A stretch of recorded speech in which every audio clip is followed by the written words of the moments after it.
Hey guys, welcome back to my channel. So I am Miri for those of you who are new here, and today I brought my sister, my twin sister Emmy, to do this video with me because today we are going to be talking about classroom management strategies that you can use in your classroom as soon as tomorrow if you wanted to. I really wanted to talk about strategies that you can use in your classroom that are not super hard to implement or that you need a lot of prep for. So I hope that you guys enjoy this video. Please don't forget to like down below and give us a big thumbs up. And let me know if you guys like these kinds of videos, you guys, because I love making teacher videos. Also, here's Ollie. He is a big boy and he's gonna join us today. Hopefully he's not very distracting, but I'm just gonna be petting him the whole time because he's super soft and he just got a bath. Anyhow, I just wanted to make this video super helpful for you guys because I know that I needed these kinds of strategies when I was a first-time teacher, and Emmy is a first-time teacher. This is her first year having her own classroom to herself, so that's exciting. For those of you guys who don't know, she teaches kinder and I teach 3rd grade. So these strategies are going to be literally strategies that you can use from kinder up to 5th or 6th grade. So depending, yeah, some of them. Most of them you can use throughout elementary. So all right, honestly, I don't even know like how many strategies we have, but we're just gonna throw them at you guys. I think we have like in total maybe like 20. So we're gonna try to go through these really fast. The first classroom management strategy that I use with my students is to have classroom jobs within my classroom. Students love to have a sense of responsibility, and I feel like with classroom jobs that really helps and it really drives the point. Kids always like responsibility and they just feel like little adults whenever they have a job that they need to accomplish. So I have classroom jobs in my classroom. For example, I have a teacher aide, I have a line leader, a caboose, light monitor. I also have a bathroom monitor, I have a paper passer, a mailbox monitor. The list goes on. Literally, you guys can have a job for just about anything, and it is so awesome. So I highly encourage that you guys implement that in your classroom because that's really going to help you guys out, and the kids should already know every single day how to do their job. I do try to switch jobs like every month or every 6 weeks around that time period because it gets kind of repetitive and boring after a while, so they love that. So something I like to use in the classroom a lot is this bell that I actually got from Amazon, and I added it to my purchase order, so the school actually got it for me, so it's not mine and I can't keep it. That's nice. But that's okay because honestly it's awesome. I have it plugged into to the wall. Of course, this is the part that goes into the wall, and then this is the bell, and you just press it, and it's actually really loud, and you can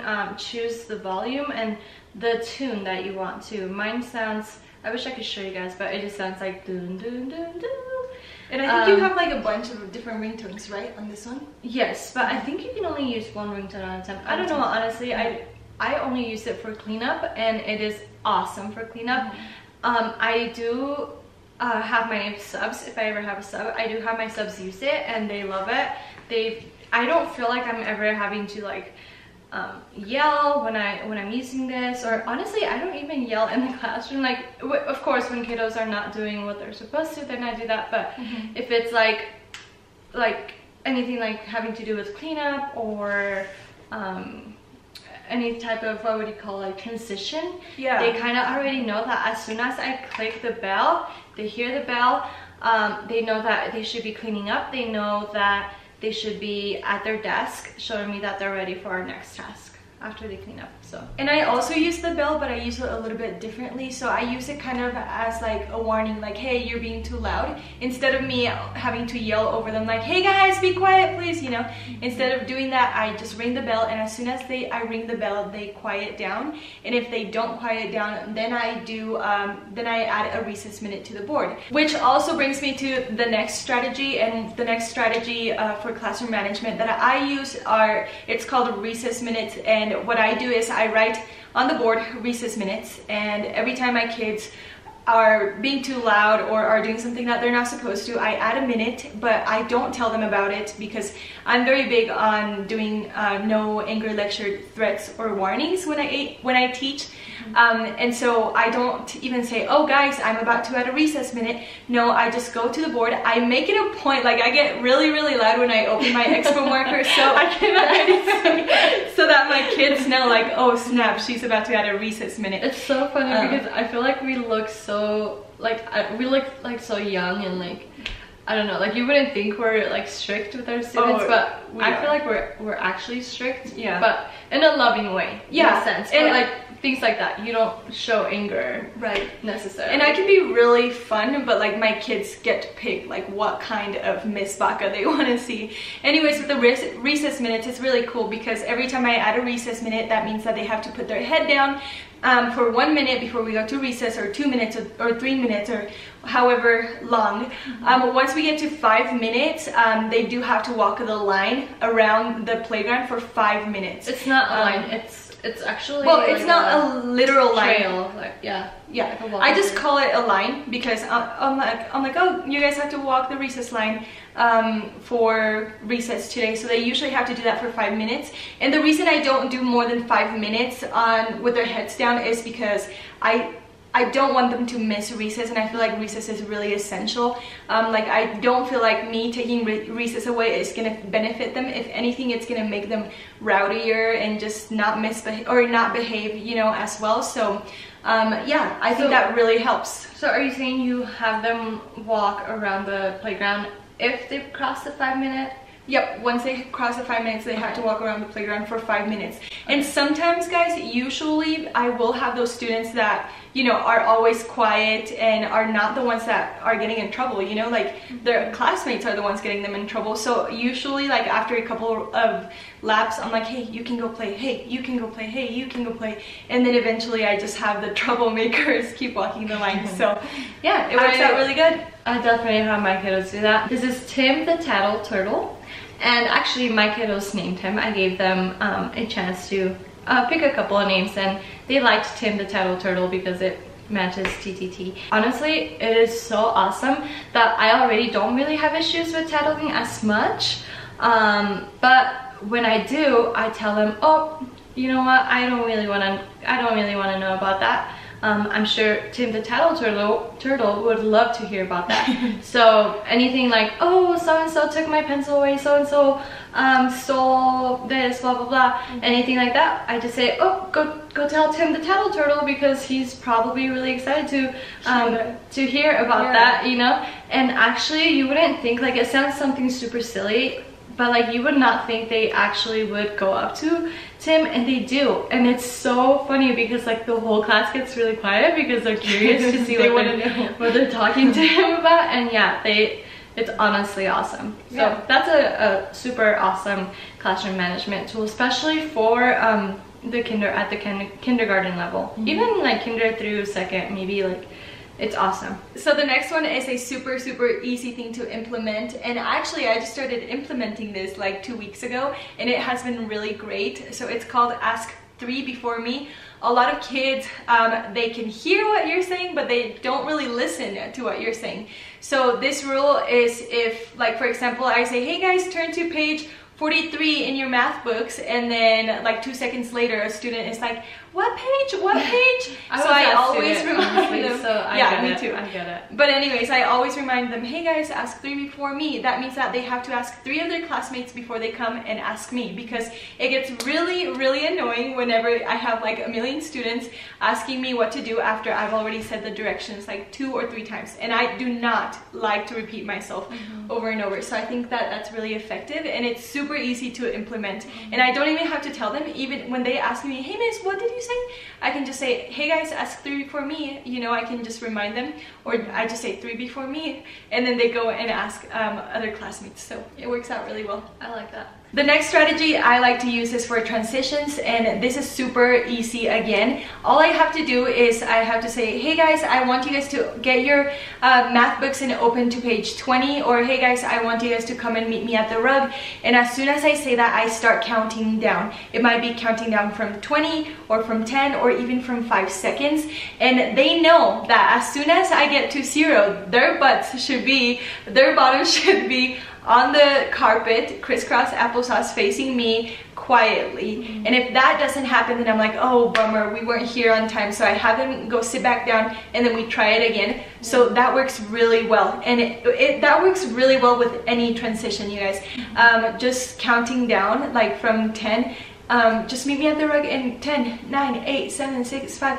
And usually sometimes if I have some slackers or some people that are just kind of, you know, being really slow, I like count down a little bit faster or even just a little bit slower if I know that they need the extra time. So it works out really well. For meeting at the rug, I actually use, I do like a little call out and they echo it. So I clap up high and then they say, I clap up high. And then as they're doing that, they're getting up from their tables, they're parking their cars, because that's what I call their chairs. I say, oh, your car's not parked, go park it.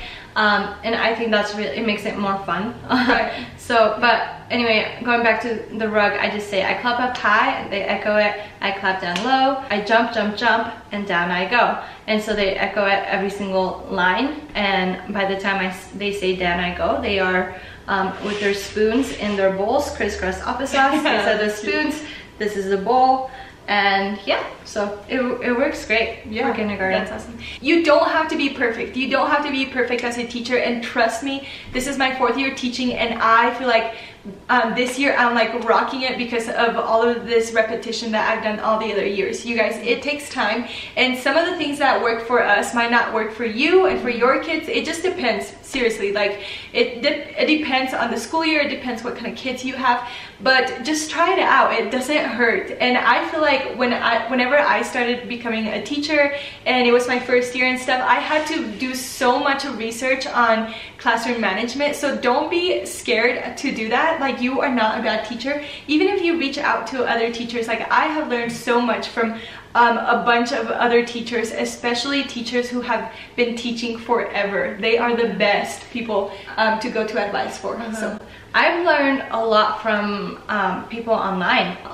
It's crazy how much I feel like TikTok, Instagram, I feel like the teaching community has grown so much on all social media platforms. Right. And I learned something that I really like from this girl. Her name is the Active Educator, I believe, on Instagram. She says all eyes on, and then the kids echo all eyes on, and then you say Lily, and then they echo Lily too. So like, for example, all eyes on Lily, Lily. And so all eyes are on Lily, and it's kind of like a cute little answers contributor. Lily is a genus of herbaceous flowers. All right, thanks, Alexa. Thanks, Alexa. Shut up. Alexa, pause. Alexa, she's going off. She really wants to educate us about the name Lily.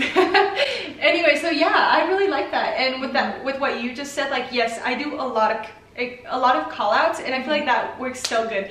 So like, for example, I say, who lives in a pineapple under the sea, and then they say SpongeBob SquarePants, or I'll say Red Robin, they say yum. So what is that one for? Is that to get their attention? Yeah, to get their attention. Or sometimes I say, what's something that I say? Oh, if you're happy and you know it, clap your hands, and then they clap their hands. Or freeze, everybody clap your hands, and then they clap their hands 7 times. I need to find some good fun ones like that, because all I use is just the all lights on, and then I use oh my gosh, okay, that one I have used like a couple of times, but I use it gets old. So I used I actually kind of gave up on it after a couple of times, and I only said it during snacks. So it was, if you guys don't know what we're talking about, it's a TikTok thing. It's like a TikTok song, and it just says chicken wing, hot dog and bologna, chicken and macaroni, chilling with my homies.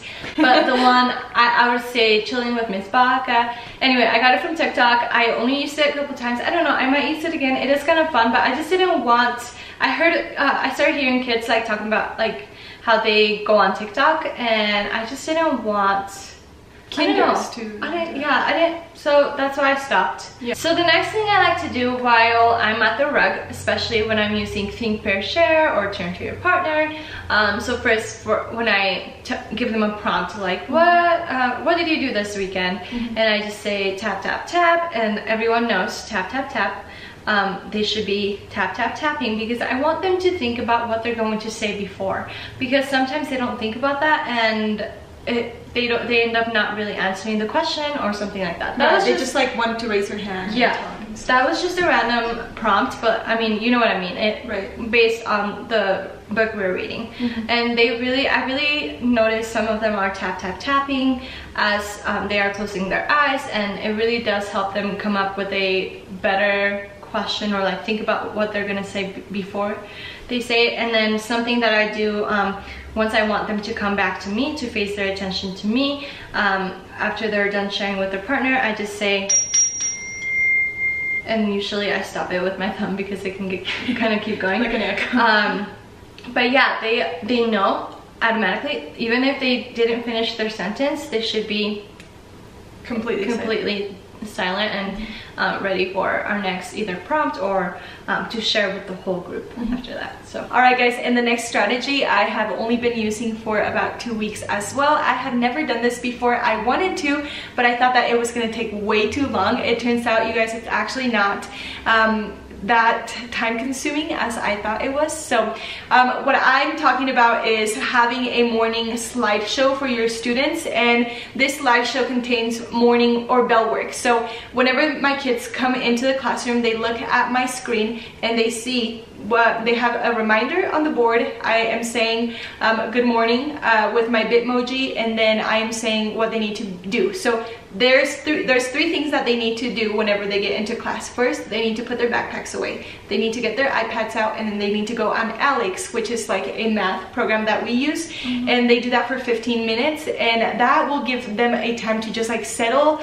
down in their seats and like not be wild right off the bat. And it really starts the day off right. And then after the 15 minutes is up, then is when I'll do the pledge and number corner and good things. And then I also have my attendance monitor. She used to like call out the students' names, but now instead she just like looks up, and if they're there, then she presses present on their name. What's your attendance monitor?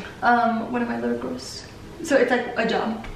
Oh, yeah. Gotcha. So, I thought you meant like you have an assistant for that. Oh, no. It's one of my jobs. So anyways, guys, that has been so cool. So they are Google Slides, but I have learned a super cool way to make them interactive, and that is with Nearpod. So I'm going to try to make a video about Nearpod in the future, but I suggest that you guys do some research on that, because it literally has changed my mornings, and the kids know exactly what they need to be doing, and I really like it. We also do a mindful question, so I like them to learn mindfulness, and I give them a scenario and I give them a question like, do you know the difference between a fixed mindset and a growth mindset? Or do you know why your brain stretches, or did you know that your brain stretches? Another thing that we want to talk about is communication with parents. So communication with parents is, you wouldn't think is really like a classroom management tool, but I guess it kind of is. So something that I like to do, and I'm not sure if you do this, do you do weekly newsletters? Not for my parents, no, but I do, like, I'm always in contact with the parents. Like, even if a kid misbehaves, like, hey, so-and-so did this today, we weren't having a good day, can you just talk to them about it? Something like that. Yeah, we have a Remind app too.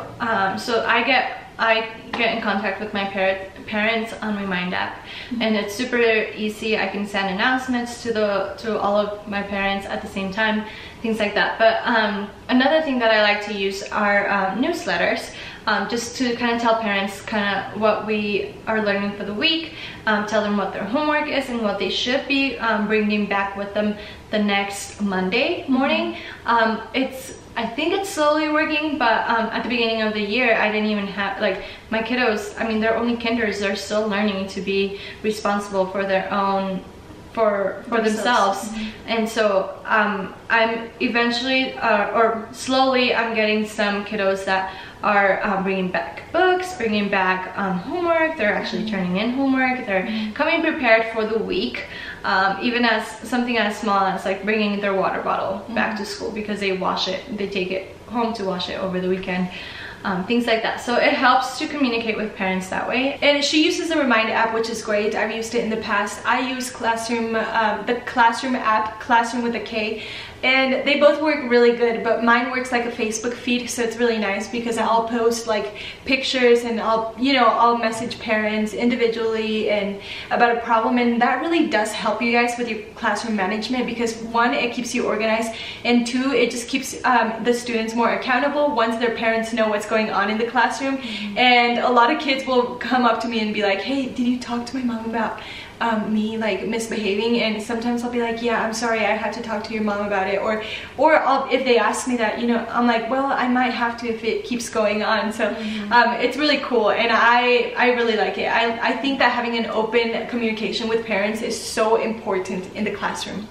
All right, so the next few strategies are just strategies in which I award my students for something that they have done in the classroom, whether it's behavior or something that is something good for them. So something that I like to do is I like to do the student of the week. So I like to say, at the end of the week on Thursdays, because we only have a 4-day school weeks, but I say, all right guys, I'm gonna announce the student of the week, and that's Ollie. Is that Ollie? So I say, okay guys, I'm gonna announce the student of the week, and then we do a drum roll, and then I flip a board with the kid's name. It's pretty much like a picture frame, and then I take a picture of the student and send it on the Classroom app so that all the parents can see who the student of the week is. So I do that.